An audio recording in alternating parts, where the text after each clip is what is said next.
Are you enjoying being outside right now?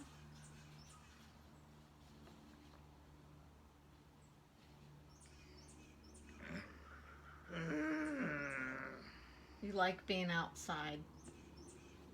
It is a beautiful day to be outside. I was thinking about talking to people this week about talking when you and I have our talks. You think that's a good idea? Talking about talking? I think it's hard for people to imagine how you communicate. Do you think that's true?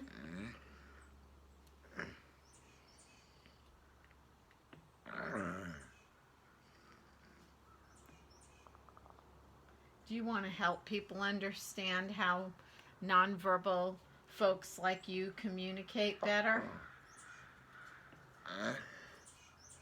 What do you think? Tell me with your voice or touch my hand.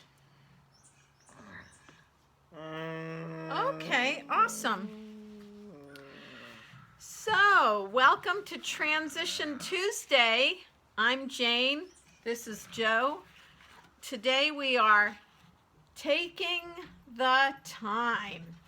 Sitting out on the porch on a beautiful afternoon in Georgia. And we are demonstrating that Joe communicates best when he's relaxed, when he's given the opportunity to choose the time, the place, which we kind of did that before we turned the camera on, but we did make those decisions ahead of time. Think about yourself. You communicate better when you're relaxed, when the sun's shining down on your face, not too hot, not too cold. You feel more like talking. Works that way for everybody. Pick a moment. You don't have to plan it in your calendar. It doesn't have to be fancy or elaborate. But I think it's important to be intentional. That's something different. Being intentional means that you are purposefully doing something and you kind of know what you want to accomplish in that moment. Now, right now, I think that's allergies. Maybe we shouldn't be sitting out here. I think it's important, though, for us to demonstrate kind of what Joe's like when he's not, being questioned. He's not under stress. We're just chilling out on the porch. Ask simple questions and offer options for responses. So, I asked Joe a simple question. Do you like being outside? And he responded with his voice, and it was a pretty definite vocalization. If you know the person, you might look for things like, do they smile? Is their body relaxed? If they look tense, then, it may be hard for them to answer questions in that moment. But if they're relaxed, like Joe's pretty relaxed. I'm looking at his hands. I don't know if you can see them.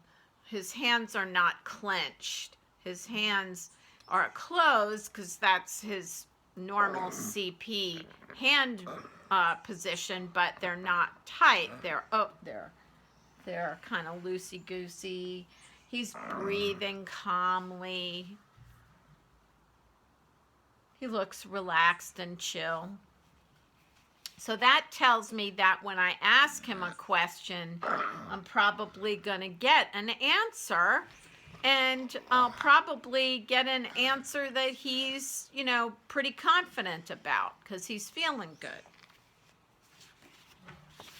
Confirm for understanding and repeat. So if you confirm for understanding, you might say, I'm not sure I understood the answer. Could you please tell me repeat the question. Do you like being outside? And then give options for answering. Can you tell me with your voice? Can you look at me? Can you smile? Can you touch my hand? I mean, sometimes you have to work these things out by identifying a gesture that a person can do easily, that you see them do, that they have control over. Like, you might not ask someone to touch your hand if they have spasms and they jerk. That might not be a good option for them.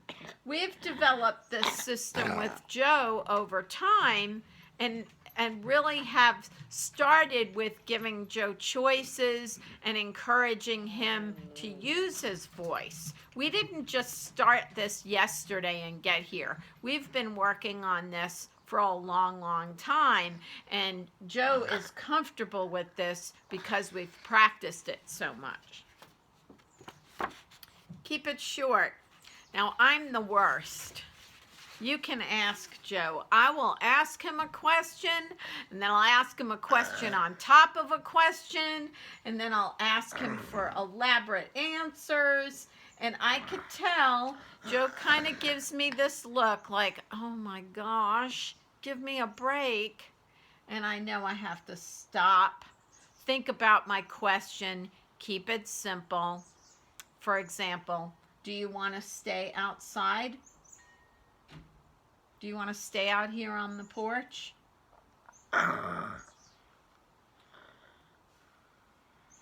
Yes? Tell me with your voice or touch my hand if you want to stay here on the porch. Yes. And then if I wait and I don't get a response, I might ask a no question. Do you, or another question, what's another choice? Well, we could stay out on the porch, we could go inside. Are you cold? Do you want a blanket? Are you warm? Do you want a t-shirt? You know, it's like anything else you do, especially mom things. You check to see if your child is comfortable or the person you're with is comfortable. Demonstrate your respect. So what I mean by that is treat this person the way you want to be treated. Give them time to answer. Look at them when you're talking to them. You know, treat them like you want to be treated. Presume competency. So, if you didn't know Joe, maybe this is the first time you're watching one of our videos, and it seems like Joe has a lot of challenges. He is sitting in a wheelchair. He does not use words to speak. He drools a little bit. He makes a lot of noises when he breathes. You might think that there's not a lot going on there. You might think, why is she even asking him these questions? Oh, you see that smile?